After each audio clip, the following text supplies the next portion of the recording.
What if you could see things that are invisible using everyday objects, using things that you don't even expect to be used in that way? You have things that you're very used to using, right? What if you could use them in new ways and uncover parts of the world that are usually hidden? Or uncover it in ways that you can't think of. Now we're gonna show this, we're gonna move into how this could be really useful to AR. But first I wanna share what it is with you. I think about a decade ago, about 10 years ago, there was students, researchers in MIT that had discovered a way to read the pulse or to extract the pulse, understand the pulse of just by videoing the human face, right?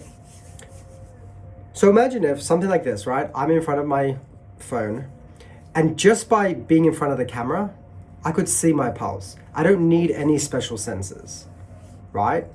And I'm gonna tell you in a second of how they did that. The other thing that they did was they were able to see not only your pulse, but also to be able to see your breathing from like a newborn baby, right? Or a young baby.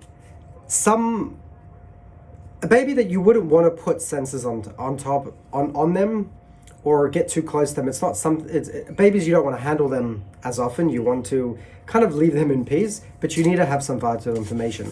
How do you read their pulse?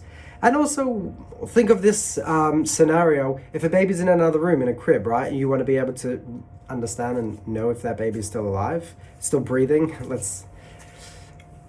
And they were able to do this with a normal camera. How did they do this?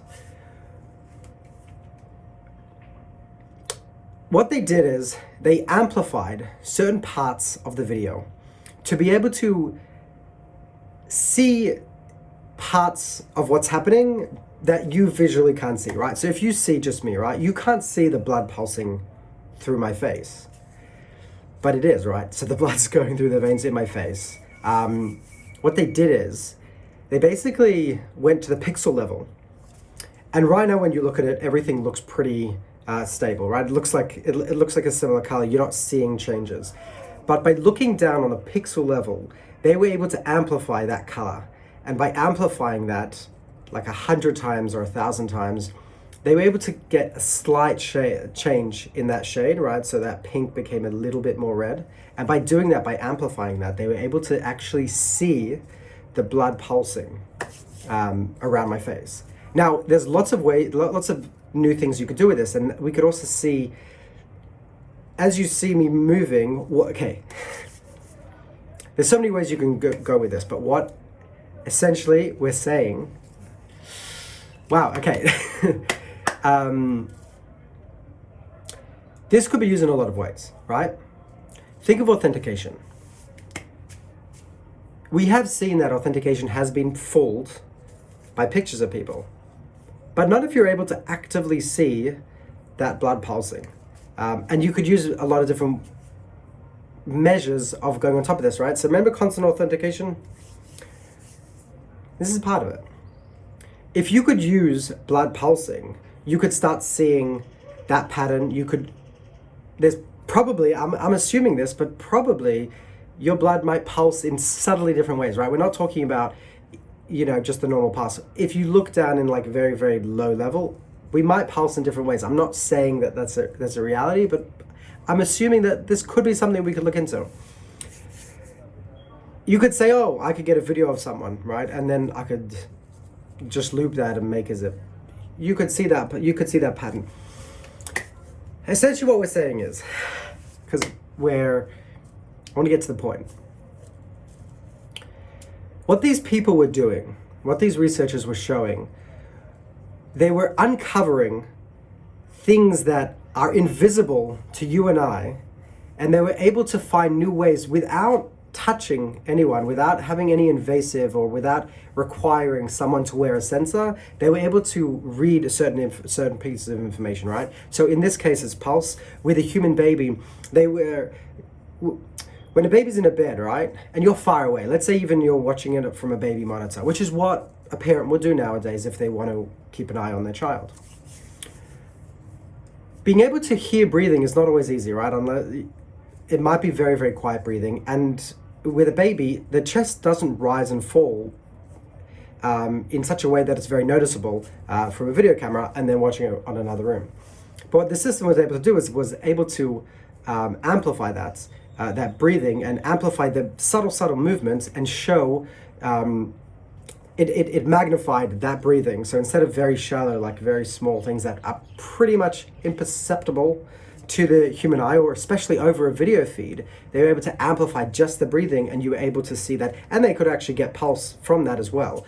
And there were a few other things that they wanted to do. They wanted to show, I think, even blood oxygen, I think, afterwards, and there was like one or two more things. But the idea behind that I found fascinating, that I think that you guys should find, not should, you guys would find fascinating, and hopefully maybe you guys would come up with really cool ideas from this, is approaching this in a completely new way of thinking, like what are day-to-day things that you just pass over? What are things that are so just normal or obvious, right? Just like by looking at a face. But there's so much information hidden behind it. What are those kind of things that we could bring out? What could we get from it? How could we make, how could a computer benefit from that? How could our lives become easier or richer, or receiving information or learning new things? Uncovering the invisible world, something that we don't normally think about, and see it through a new lens. Being able to bring information where a camera we don't think of as being a pulse sensor. We don't think of that because it's not specialized. But how do you extract that information? How do you use it to enhance the computer or enhance the way you interact, interface, and understand the world? I want to quickly, before I finish this off, just I didn't look into the company, so I can't give you the name, and maybe we'll do a follow-up. But in this similar vein, but actually in the opposite direction, there was a company, I think it was Home Security, and they were basically saying, we understand that people can be a little bit nervous if they go into, let's say, an Airbnb and there's cameras everywhere, right? So as the owner, it makes sense that I want my place to be secure. I don't want people to smash it up. But if I'm, as the guest staying in the Airbnb, I don't want my every movement being filmed, right? And you have to come to a nice common ground. So there was a company that basically said, they basically introduced and built a product that said, okay, we're using new methods to be able to get the same information, right? The information like, is something being broken? Is something being stolen? Are people in there? Are the right people in there? Is things like that. And they were able to use sound detectors, ultrasound, to receive this information without using visuals, without using a camera. So it protected the privacy, but you were able to get information from other places.